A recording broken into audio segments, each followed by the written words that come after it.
Hey there, you are listening to This Week in Pharmacy. I am your host, Todd Urey. It's been a crazy week here in pharmacy land. I'm so proud of what you're doing out there as pharmacists. I have witnessed just this week so many pharmacists stepping up on issues that are not getting enough discussion and standing for change in our country and actually in our world. A shout out to Anisha Patel with Pharmacy Diaries and how she's touching people's lives over in Europe and changing their minds about pharmacy. This really tags back into World Pharmacist Day. And we just completed World Pharmacist Day. I think that's on the 27th of September, 25th of September. We celebrated here at the Pharmacy Podcast Network. There's an article in The Guardian from over at the pond. It says World Pharmacist Day, the key role of druggist in global health. And it goes down and describes on September 25th, the global community came together to celebrate World Pharmacist Day, shining a spotlight on the invaluable role pharmacists play in safeguarding public health. I want to make some comments on this. There's organizations and there's people out there who make it their lives, their careers, just like this publication in this network of pharmacists and pharmacy professionals using podcasting to advance the profession and educate each other as HCPs, educate physicians, educate the public. But something that I want to bring to your attention that I wrote earlier this week, which was about public relations in pharmacists. And this ties back to the way that you're treated. This ties back to the understanding of what pharmacists do. And it ranges from something as small as getting involved in your community through TikTok, through Instagram, through social media, whatever your favorite platform is, pick it and start representing yourself as a clinical medical professional. You ever hear someone say, well, what do you do in pharmacy? I'm a clinical pharmacist. Can I say something to you? You're all clinical pharmacists. That's what you went to school for. That's what you've been trained for, is the biologics, the pharmacological, the pharmacogenomics, the impairment of one drug on a person's body if it's mixed with another, the adherence. So if you have a LinkedIn account, if you don't, you need one, by the way. Let's talk public relations and communications. Go to my profile page, Todd, T-O-D-D, Urey, E-U-R-Y. Just take a look at this article. Give me your thoughts. I'm putting a lot of thought into this. In 2025, we are going to be launching a personal public relations service for pharmacists. You heard that right. We are going to be building a hands-on public relations service for the individual pharmacist, whether you're an entrepreneur, whether you're preparing to make a jump to another place within your profession, regardless if you are at a conference and you want more people to know that you're going, if you're a speaker, if you have written a book, if you have a blog, if you have a podcast, guess what you need? You need more attention on this content in order to get it out. And I'm tired of sitting around from an individual perspective. We help out a lot of clients. We help out our corporations. And that's amazing. It's wonderful. We love it. It's what I do. But what about the individual? Do you guys ever see the Jerry Maguire movie with Tom Cruise and he screams out, "Show me the money"? I start using this comparison. And I'm getting old. But in that movie, the whole meaning of that movie, even though it was a romance with Renee Zellweger and stuff, really the underlying belly of that movie was how Tom Cruise's character stood up for his clients and put all of his reputation on the line. I put my reputation on the line for pharmacists because you do not get enough public relations like support, and that's going to be changing in 2025. Take a look at that article. Before we get into today's theme, which is all about the National Association of Specialty Pharmacy. I want to make a comment about HARMACY. That's H-A-R-M, HARMACY. It's basically without the P for pharmacy. This is a film that's coming out of the inside of pharmacy by people who really care. I want you, if you're looking on the old YouTubes, you'll see the screen. You'll see, you can go here at HARMACYFilm.com. They just released a brand new scissor reel. We were excited about it. We've been promoting it, but I want you to go down. I want you to read about what they're doing. If you can give a little bit of money and support this organization, please do so. Once again, HARMACYFilm.com. Dr. Anaïs Webster, Dr. Kristin Speer, Marie Wilda, who is just a marketing genius. They're coming together to make this happen.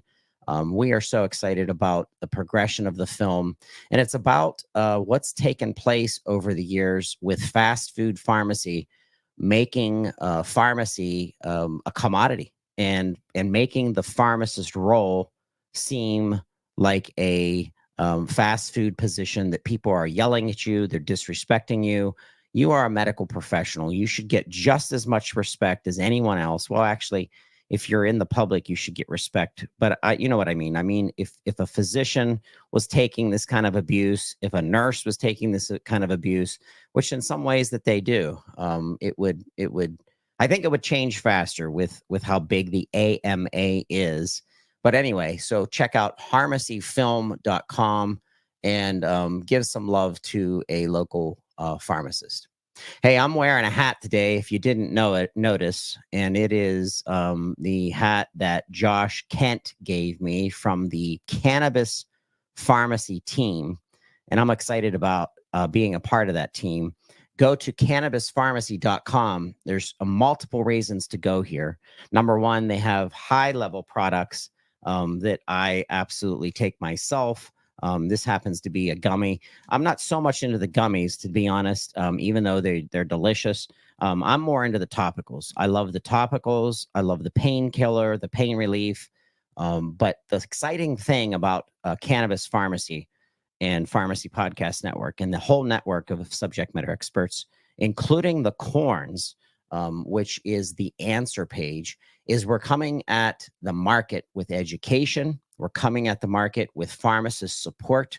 We're coming at the market with certification in your education around cannabis and being able to dig down into trusted, evidence-based coursing and information around cannabis. I want you to check out cannabispharmacy.com. And then I want you to go to theanswerpage.com. Once again, theanswerpage.com. You're going to find some courses. You're going to find this really cool feature on the page called Your Dose of Cannabis Education. We have partnered with the Corns, Meredith Corn, Stephen Corn. These people are 30, 40-year veterans in the space of research, and they have joined the Pharmacy Podcast Network. They have a question of the day.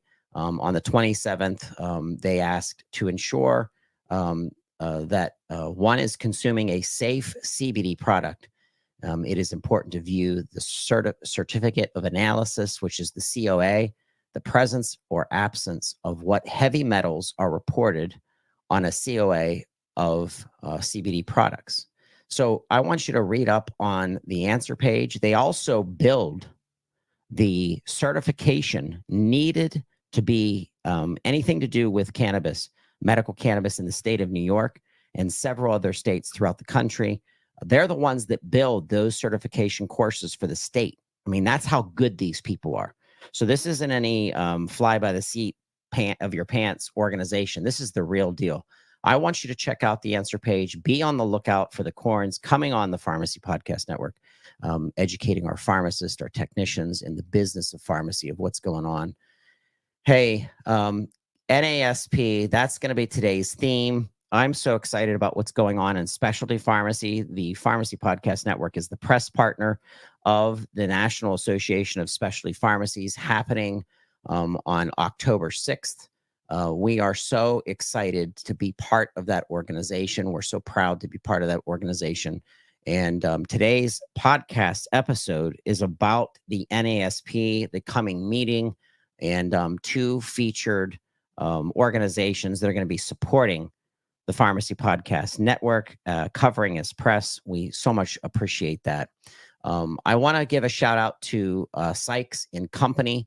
They have been helping us deliver high-level information about mastering your margin, getting more money out of your business by doing things right from an accounting perspective. If you own a pharmacy and you're not part of the Sykes team, if you're not part of their customer base, you have to listen to a couple of their podcasts. And I guarantee you, when you listen to Scotty and you listen to them building discussions that really make it a lot more simple to understand, you're going to be a new customer of Sykes.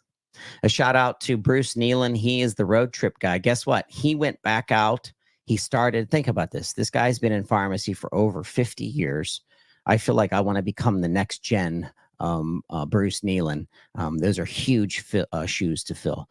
But he started something called the Road Trip Guy over 10 years ago, where he would literally get in his vehicle and he would travel different sections of the United States, and he would go to community pharmacies and he would visit community pharmacies and really dig down into what was going on there. There would be good things to talk about. There would be not so good things to talk about based on their challenges and what's holding them back. But he has a new episode out called How Entrepreneurial Pharmacists Are Succeeding by Compounding. Okay. Compounding is changing just like the rest of the industry is changing, just like the rest of pharmacy is changing. A shout out to the APC, who's been on our show several times lately, as we are going to be giving a lot more attention to compounding pharmacists and how this can be leveraged by community independent pharmacies, our hospital system pharmacies. I want to see a rise in compounding pharmacy in 2025. If you remember the old days of pharmacy, nobody really technically does, because you guys weren't alive back in the early 1800s, unless you're a vampire. Then I'd like to be your friend and find out what's going on. But if you remember, you would compound things, literally take ingredients, smash them together, find out herbs, a little bit of mint, whatever it was, to help your community that was out there. We need a rise in compounding pharmacy to dial into the needs of specific disease states, but also drug shortages, and how the compounding pharmacy can really help bridge the gap when we don't have product in stock. So take a listen to How Entrepreneurial Pharmacists Are Succeeding by Compounding on the Pharmacy Podcast Network. Easy to find us on Apple, on Spotify, on any of your favorite players. Hey, a shout out to the Pediatric Pharmacist Review. I tell you what, Dr. Mary, Dr. Justin, they are rock stars, led by Dr. Jenna Quinn. This is proof of what I've been talking about for years. I've been made fun of on that Reddit board. Shout out to the Reddit board, the pharmacy Reddit board. You guys suck. You really do. You're just so negative. There's no positivity that comes out of that board. That's why I don't go there anymore. But they used to make fun of different concepts that I would talk about, and other people would try to rise up and tell us that we were dreamers and it's never going to work. And one of the subjects I used to talk about was pediatric pharmacist specialty, and how it could become its own consultancy, and how it could grow within your community as a subject matter expert. Because if you think about it, are you more worried about medicines that might kill you, or are you more worried about medicines that might kill your kids, all right? Or might damage your kids or hurt your kids? I guarantee you, every parent or aunt and uncle or grandmother, grandfather that's listening right now, you'd pick your kids first over yourself. I know I would, okay?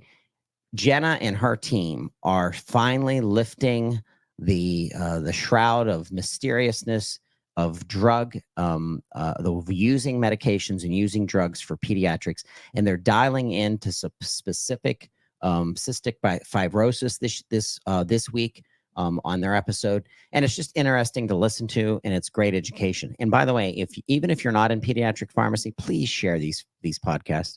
Please support fellow pharmacists who are drilling down into disease states and conditions that just don't get enough attention, and send this out through your LinkedIn, send this out through your social media, put it on your Facebook to educate parents about specific things that they're probably not getting enough information about. They're going to the Google sphere. They're trying to find Google Doctor to give them answers. Guess who has the answers? Pharmacists have the answers. A lot of the answers, not all the answers, but they have a lot of the answers. And sure enough, Jenna and her team are doing an amazing job. A shout out to you guys. Cardinal Health. This organization has supported us for years. Okay. The very first women's conference in pharmacy was put out by Cardinal Health at their RBC. I think it was 2015-16. I was so proud to be a part of it. Cardinal Health has been a supporter of the PPN for years. I just love that they're dedicated to information and good content for their pharmacists, their community pharmacists, but the industry and healthcare at large. Their latest episode is called Why Independent Pharmacy with Barry Christensen and Island Pharmacy. Why is it important? Well, it's more important than ever. We're shutting pharmacies down. They're shutting pharmacies down because of the effect of our PBMs run amok. And community pharmacies that are open right now are diamond mines. Let me say that again. If you have a community pharmacy and it's half thriving, you're not at your potential, you have such an amazing opportunity in 2025. We are going to be talking about cash-based programs over and over and over again. Organizations like Happier at Home and Home Care and building on and snapping on, making it like your own little Lego model, snapping the Legos and the pieces together to help you thrive in your community by delivering desperately needed healthcare services. The hub of healthcare. Who is the hub of healthcare? Our pharmacists.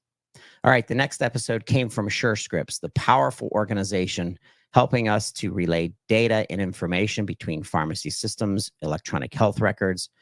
There's a new term that's been, well, it's not new, but to a lot of us lay people that aren't deep in technology, it's called QHIN. And it's all about being curious about how this data, how this standard is going to help accelerate data being passed from different systems by building standards. Take a listen to that. It's extremely interesting, brought to you by SureScripts. Hey, we did a digital therapeutics episode. I want to shout out to Simi Byrne. Dr. Byrne was our host for most of the year. She has a lot of projects that are taking place.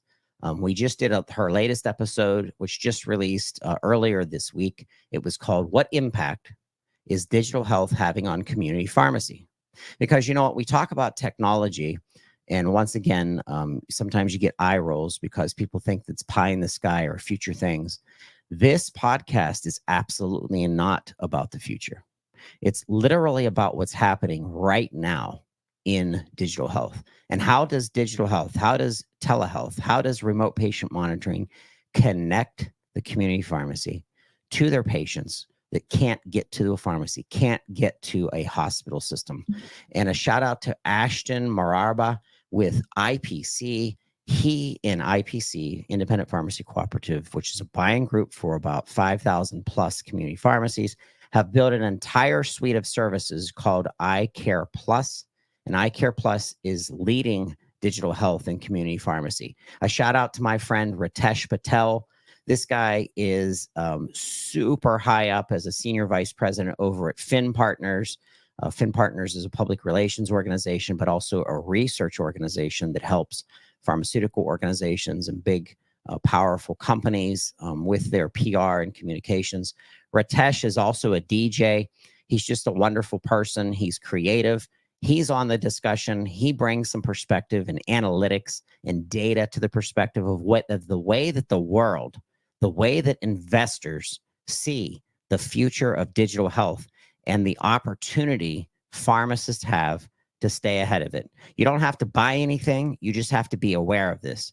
And when you're ready to go, your organization, I don't care if it's a hospital, a specialty pharmacy, a community pharmacy, I promise you, our organization, our publication, our network will help you excel the usage of digital health and making it less confusing if you're confused about it. I'm excited about what's happening in pharmacy. I'm excited about the Pharmacy 50. That's right. Pharmacy 50 is coming back. It's finally back. Boy, this year went fast, didn't it? The 50 most influential people in pharmacy. The awards came out in January for the 2023 awards. We always give the award at the very beginning of the year for the previous year because we like to show why these people are so influential throughout the world. We are going to start voting in October. We had a record-setting amount of votes last year. Thank you so much for who voted for the 50 most influential leaders in pharmacy. You know what? Pharmacy Podcast Network started a trend because of this award, other awards have popped up. Some of them use the number 50, right? Some of them put a 0 on it and make it 500. Shout out to my guy, Greg, over at RX Insider. He's awesome. And he is recognizing businesses that are helping to build the new age of pharmacy and support pharmacists and surround pharmacists with technology and information. This award, though, the 50 most influential leaders in pharmacy, is about the individual, not necessarily just the pharmacist, although this list had our 2023 winners. I think only every one of them was a pharmacist except for about 4 of them. And it's not just about necessarily pharmacists, it's about people that are influential who are using their influence to shape a new age in pharmacy. We are so excited about the awards coming in October, which is Pharmacist Month. We're going to be launching the awards. I want you to share the awards. I want you to drill down into the sections and vote for somebody. The Pharmacy 50 awards are so important. I was so proud of how many people were involved. Most proud of this woman, Nadia Ahmad, Dr. Ahmad. A shout out to you. She did something very special for me. I'm going to share it right now on your screen if you're watching on YouTube, if you're driving in your car. So first of all, Nadia was voted as the #1 most influential pharmacist, the most influential person in pharmacy by the voters because of her representation of our profession as a community pharmacist. She works for Walgreens. Wonderful, wonderful pharmacists that work for Walgreens are so dedicated. What they go through every day. God bless you. God bless you. But she experienced something special over the years with how much recognition that she was getting as being the #1 most influential person in pharmacy. And she used that award. It gives me chills. She used that award to do so much this year. Nadia, you deserve this award. You used this award for good.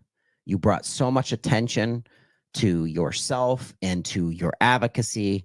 And then she turned around on World Pharmacist Day and gave me a shout out on World Pharmacist Day. And I just want to say from the bottom of my heart, thank you. Thank you, thank you, thank you, thank you. All right. We have a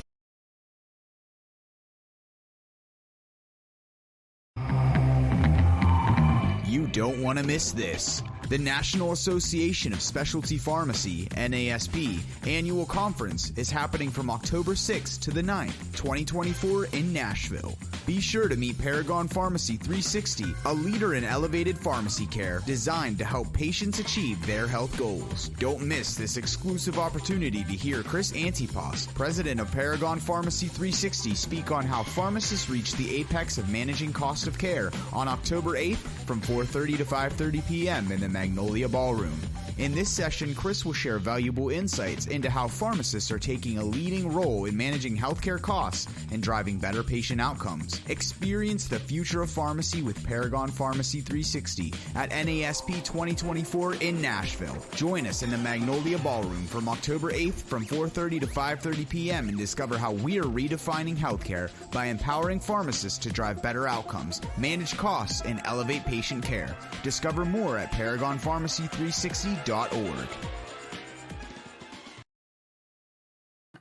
NASP, or people used to say NASP, and then we found out from Sheila. Shout out to you, Sheila, that she's like, please say NASP. What does that stand for? The National Association of Specialty Pharmacies.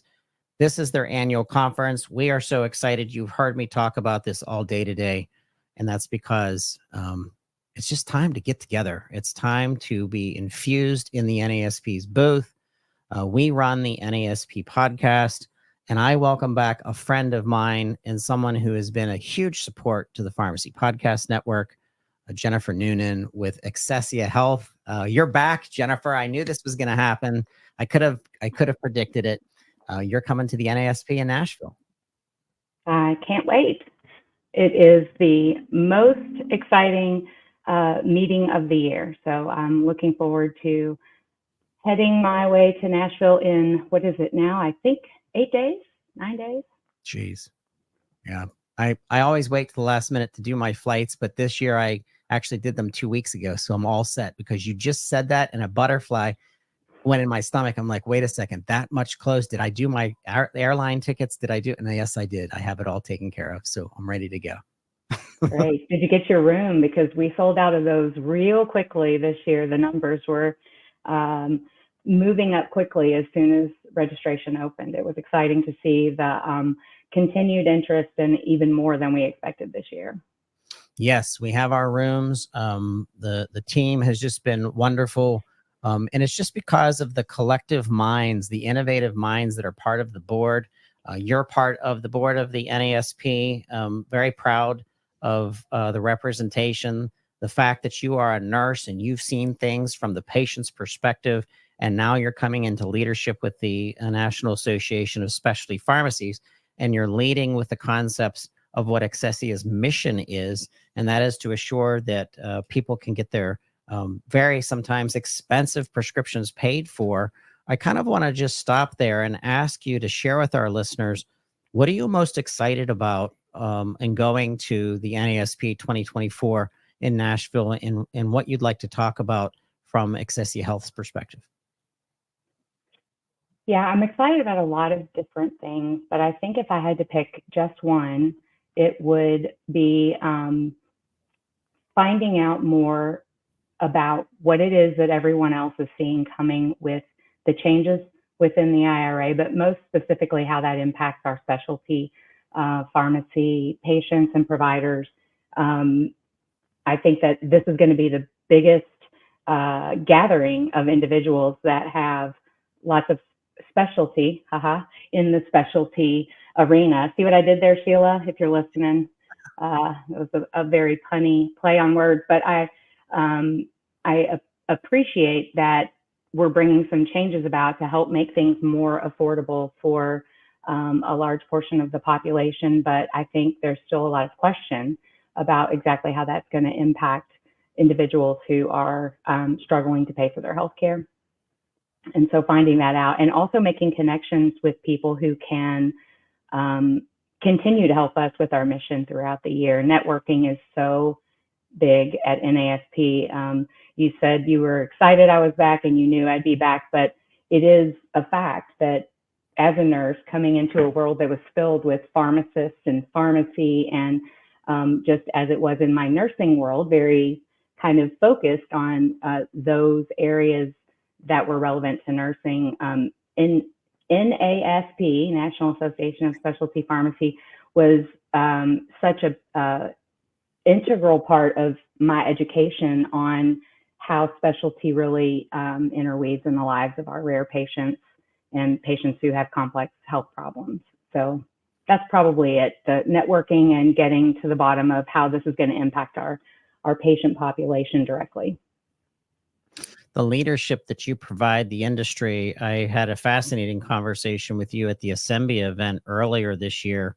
Really appreciate your insights in what it means to assure patients feel cared for, not only from the clinical perspective, the way that their physicians engaging, and then of course their specialty pharmacies, but also wrapping arms around them and letting them know, hey, we're in this with you from a payment perspective too. And that in of itself that'd probably be the most stressful thing for me, that if I felt I was putting that kind of pressure on my family, to know that I had a payment partner that could assure that I was being supported. And that really plays into your guidance and your leadership with the session that you're going to be part of, Centers of Excellence in Patient Support Services. Can you give our listeners a little overview of this presentation? Yes, this is going to be very specifically focused on different centers of excellence and how they intertwine with the patients in this complex journey that they're on. But in particular, what Excesia Health hopes to lend to the conversation is the patient's perspective, ensuring that we're keeping things focused with the patient in the center of all of our processes in mind, and recognizing that, like, as you mentioned, how scary it might be to have knowledge that there's this treatment in front of you that could help you live a healthier life, but you may never be able to afford it. And then talking about those things, I think that's where it's important to play on the getting back to the individual and taking time to ask questions and find out what it is that people need, so that we can help remove even just one layer of that burden. One more thing to be less stressed about as a patient that's going through what they are. And then you're also going to be presenting on October 8th, and you're going to be doing and involved in a session called The Patient Behind the Prescription, Why the Specialty Pharmacy Experience Matters. Elaborate on that as well, Jennifer. I will. I'm excited about both panels, but the first panel is one that I was brought onto a little bit later in the game. This panel that we're doing on the 8th, The Patient Behind the Prescription, it's kind of born from an idea that we started back about a year and a half ago, where we started really involving the perspective of the individual on the panels, rather than trying to bring forward any kind of expertise on things that are clinical. We really wanted to empower patients to hear just stories directly from other people, but then also this particular panel is filled with individuals who have frontline experience dealing with patients day to day. We have a biologics coordinator who has been working in the practice setting for a long time. We have a pharmacist who has joined us, who is going to help us understand her journey as a patient in the specialty journey, as well as her professional viewpoint of working also now in specialty. And then we also have a nurse that's going to be on the panel who works directly in specialty pharmacy now and has their own experience in the world of complex medications and costly treatments. So for me, it's, I think, just going to be very exciting to see all these different viewpoints from people who have professional experience, but also have walked that very intimate, healthcare journey themselves, where they've received incredibly difficult or hard to understand or swallow news, and being able to provide both of those perspectives, I think, will be invaluable to providers and caregivers alike.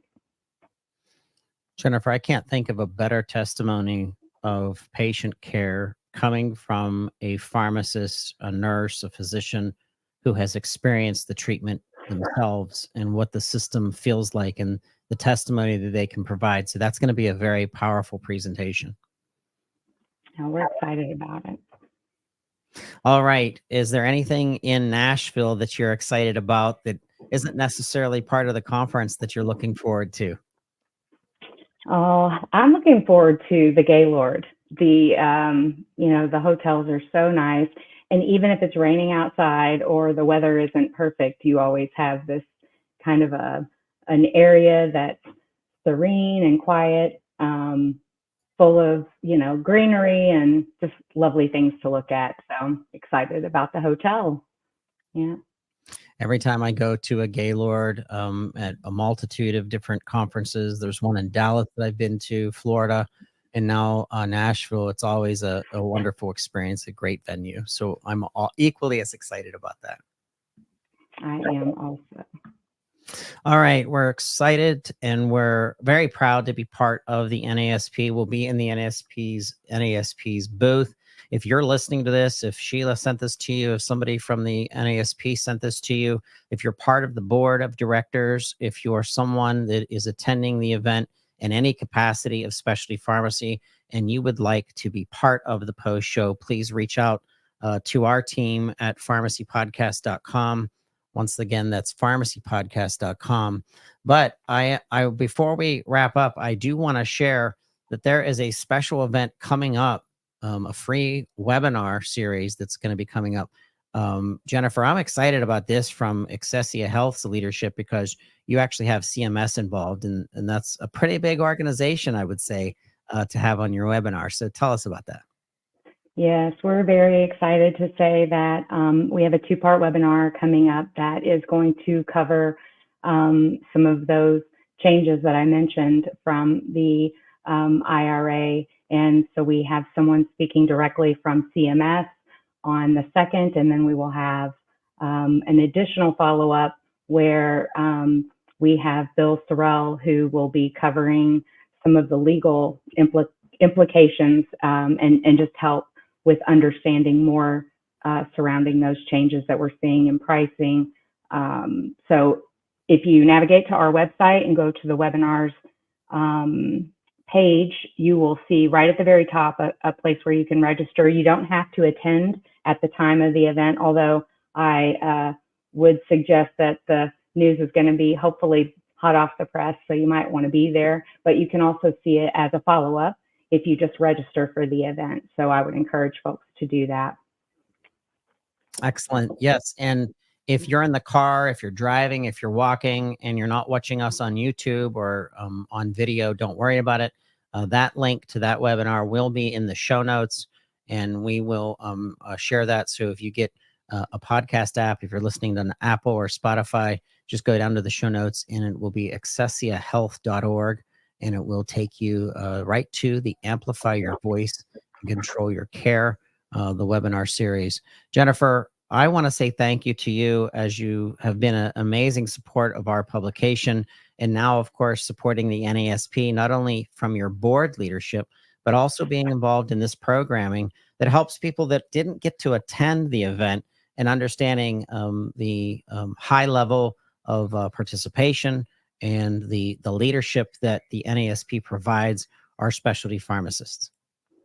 Oh, yes. Thank you so much for that. I didn't mention the date of the second webinar. I did want to just throw that out there. They're October 3rd and October 10th. And when you register, I believe you can register for both of the parts right then and there, but they are October 3rd and 10th. I also wanted to just put a quick plug in there and explain the reason that I got involved with so many different aspects of NASP was because of the committees. And so just be on the lookout. I'm sure I'll come and find folks there at NASP if you don't show up, but we're going to be having a committee fair as well. We'll send out some information about when that is, date and time, but just be on the lookout for that. It doesn't require a lot of extra time, and it has been of huge benefit to me. As a matter of fact, that's how I ended up finding almost all of these different folks for the webinar, or for our series that we're doing at NASP, was in the committees. Thank you. Thank you, Jennifer, for participating today on this special podcast featuring the NASP's preview, the NASP 2024 preview, with Accessia Health as our press content sponsor of the NASP podcast. Accessia Health, we speak health and human. Very proud of that and proud of you. And I can't wait to see you in Nashville. Thanks, Todd. We'll see you soon. Do you remember the last time that you took your medication? Do you remember which ones you took today or yesterday? Which ones are meant to be taken every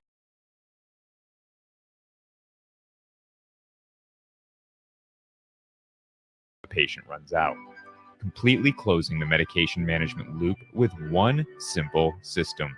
This is Paragon Health 360, the future of healthcare.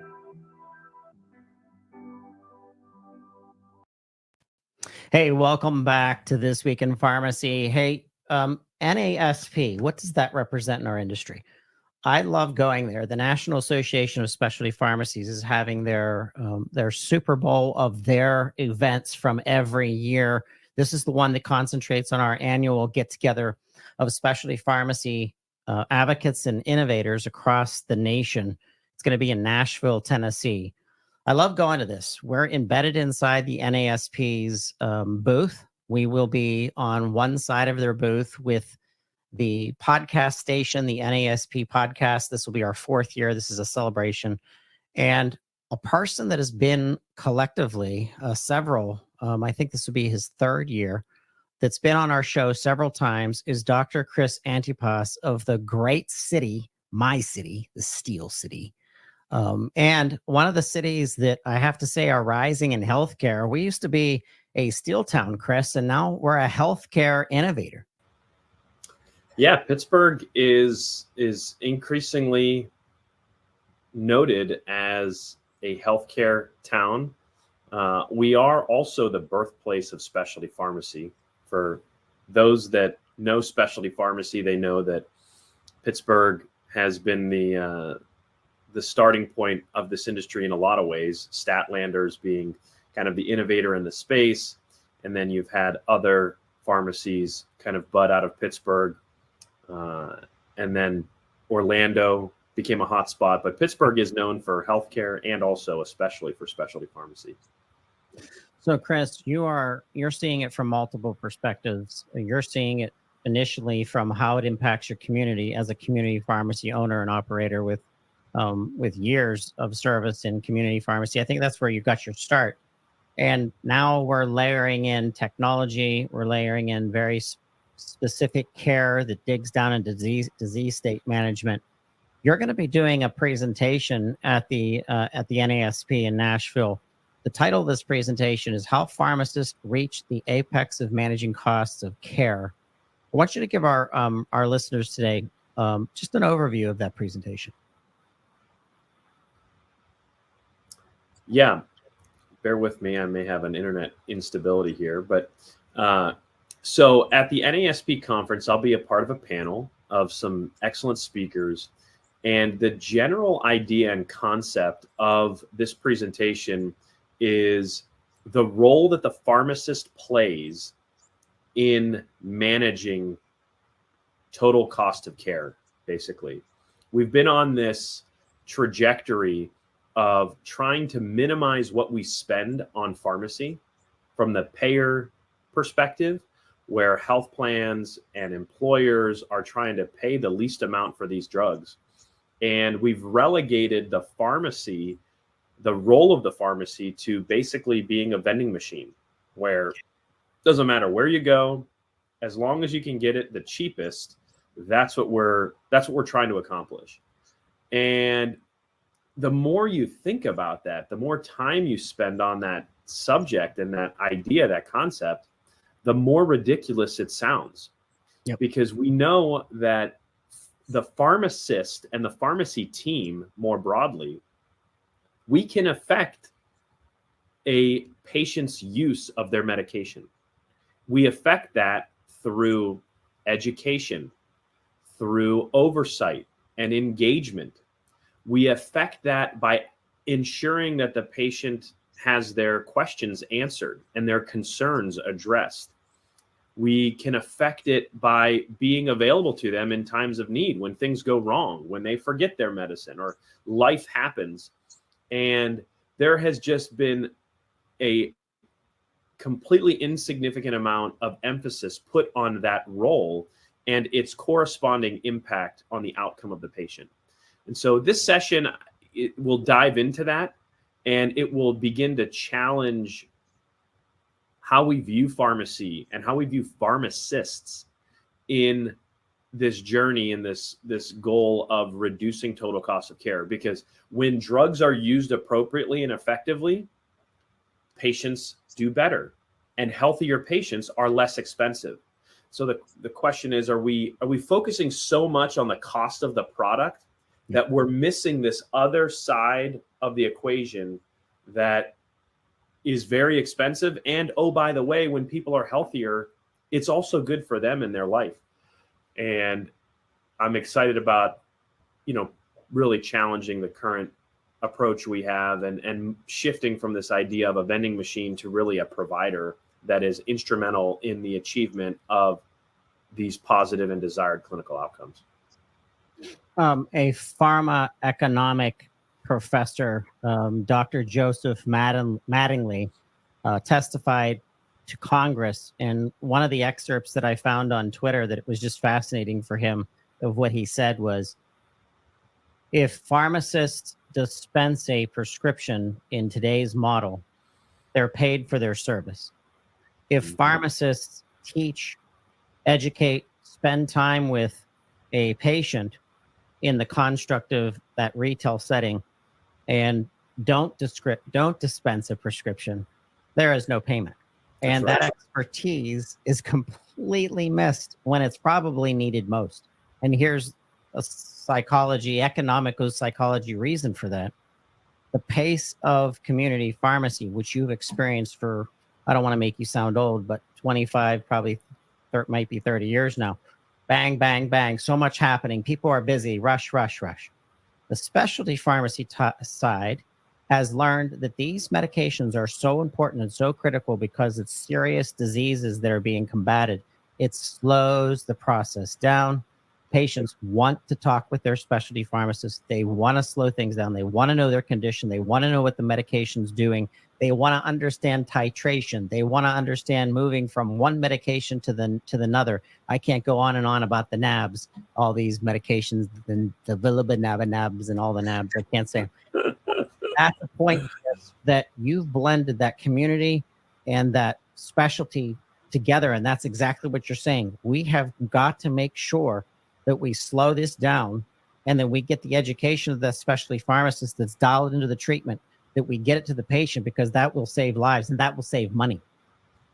Yeah, I think that, unfortunately, this kind of it's just a disappointing part of our industry is that money is what people care about in healthcare. It's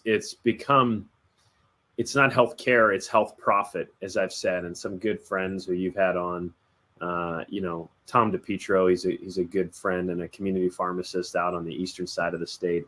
And he's constantly posting on his social media about the amazing stuff that he does. And it's only a fraction of what he does.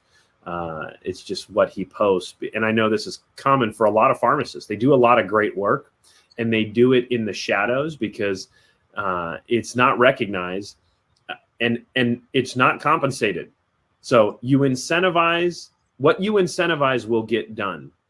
And there is no incentive whatsoever for pharmacists in any setting, really, to provide great care, with the exception maybe of some pharmacists that are attached to providers where they're not, they're being paid and they don't have to worry about hitting RVUs. They just do a good job. That may be, and my younger sister, Karina, is one of those pharmacists where she doesn't have the stress of worrying about, have I seen enough patients to generate enough income? She's really there to support the physicians and the other providers.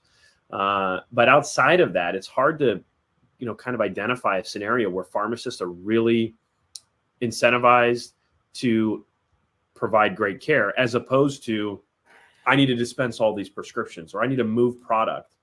And as we're kind of coming to this intersection of, we just can't afford healthcare. We can't afford these medications. We can't afford to continue to put people in, the emergency room or the hospital and endure all of these expenses. So the payers are saying, you know what, we're out of options. And it's why you see states like Pennsylvania that have really given, on the Medicaid side, provider status to pharmacists, because at some point we're going to run out of money.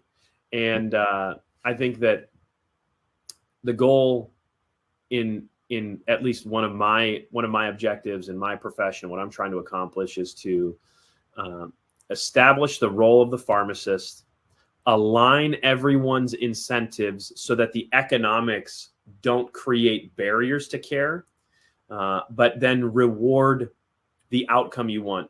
So when A1C is going down, or when their Crohn's disease achieves remission for the patient, or when their tumor size shrinks and it's related in some way to the use of medications appropriately, well, there should be a carrot at the end of that.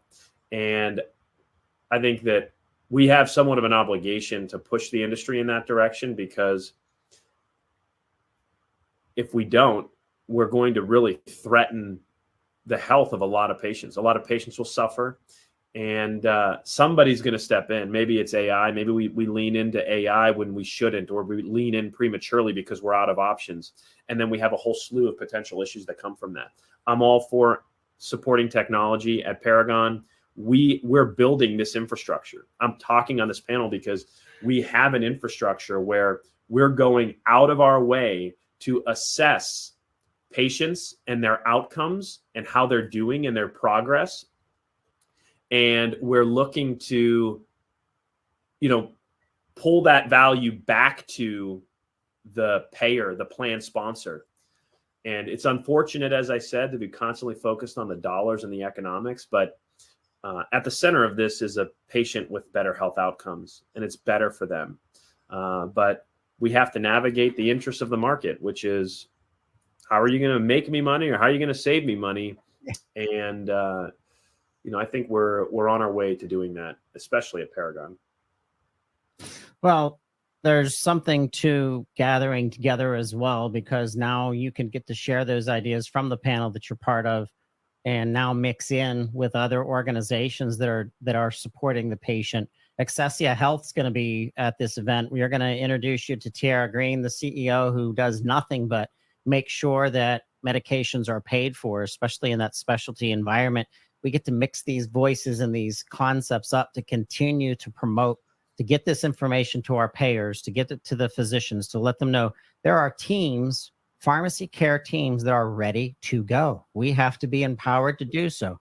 The AMA, the NCPA, the NASP, the APHA, we're all ready to work together. We're not in this to have territory disputes. We're in this, let's make this work. Let's get the money that's here. Let's distribute the money to the correct places, and let's get moving as quickly as possible, because this population that we're in for the next 2037, we're supposed to hit almost 350 million Americans, and there are only actively right now about 305,000 active pharmacists in the United States. Do the math. Like we need more pharmacy care. Pharmacy deserts are going to get worse before they get better. I'm very proud of you, Chris, because of your work in pharmacy. Estes, community pharmacy, Paragon, specialty pharmacy, your technology love, your commitment to the Pennsylvania Pharmacists Association and the leadership there, and now your attendance at the NASP. What is it about the NASP specifically that you like going to this event? I mean, I think they do an excellent job. One of the areas where, under Sheila's leadership, the education, the knowledge sharing, the best practices, the focus on quality, the focus on outcomes, I think that they do an excellent job. I mean, if you want to go and learn and you want to get good quality information, NASP is a place to do it. And I think that it's becoming a great place to network with all, folks from all walks of the industry, payers, manufacturers, pharmacies, innovators. And so it's becoming an excellent networking spot. But I got to hand it to them. I mean, the content that they line up, they put very careful thought into the content, and they're balancing both clinical, stuff that's relevant for today, but also for the future and for tomorrow. Accreditation is a big part of our industry, and the accrediting bodies, I think I have a lot of, I have good things to say about them, and I also want to challenge them on the standards that I don't know are really being followed by all the players in the space. I think there's there are limitations to what an accreditor, like a survey or an accrediting body, can really dig in on the, the intimate things that go on in some of these really large specialty pharmacies. But by and large, there are challenges that were being faced with, and we've got to find ways to overcome them. Like, how do you deal with some of these, the challenges of weather impacting your ability to get product to a patient? So specialty pharmacies rely on shipping medications, and we have medications that have, limitations in their stability. And so they're cold chain products. And, we've had a lot of challenges just in the last 24 months that of serious weather events in parts of the country. Yeah. And we don't probably spend enough time thinking about, well, how is that going to affect the patient when you're trying to deliver a $15,000 drug to them that is cold chain and FedEx shuts down their distribution center?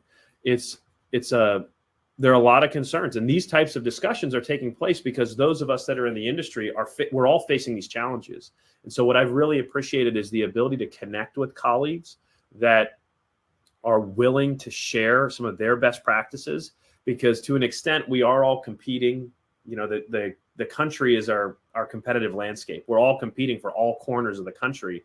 And so it's hard to engage with your quote unquote competitors when you're fighting for the same, slice of pie, so to speak.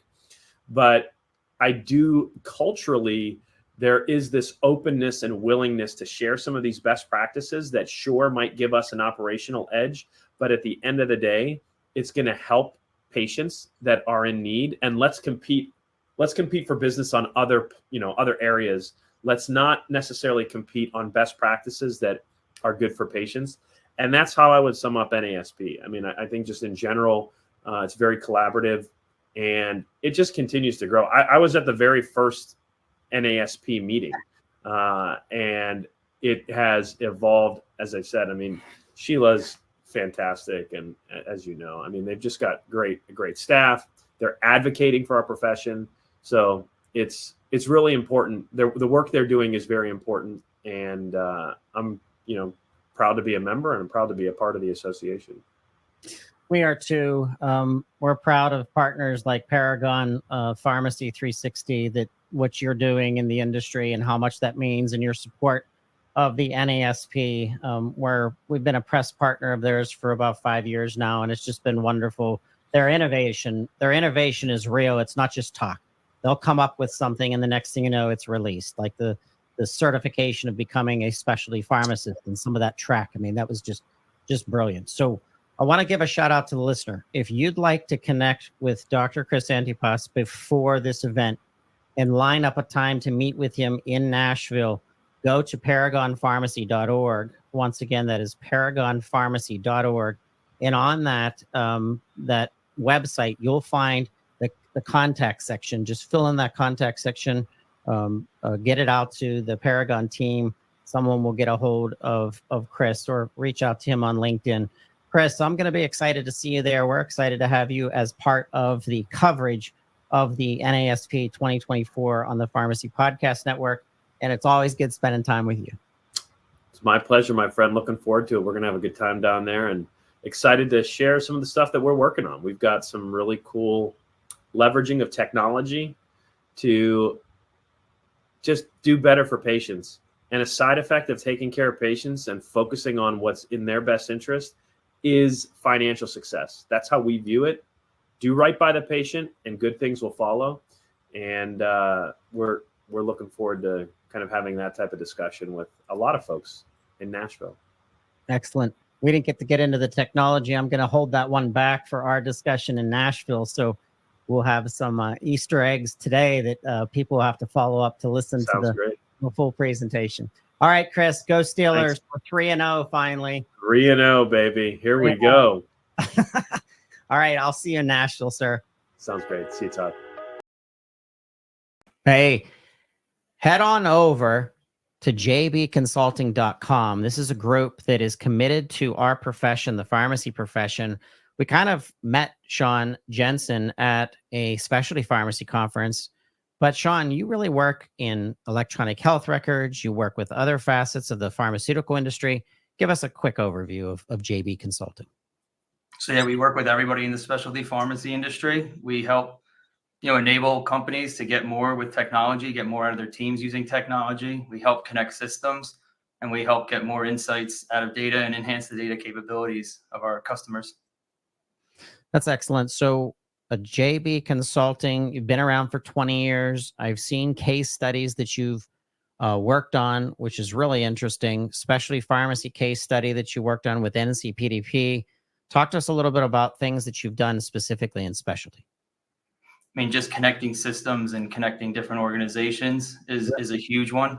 And then working with all the different data. I mean, you get certain data out of a pharmacy system, but there's just so much more for specialty that we really help our customers improve that data capability they otherwise wouldn't have.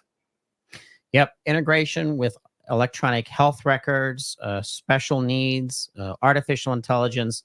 I want everyone to go over to jbconsulting.com and take a look. Once again, it's jbconsulting.com and reach out to Sean Jensen. Tell him you heard this on Pharmacy Podcast Network. And Sean, we will be seeing you soon at upcoming meetings. Sounds great. Thanks, John.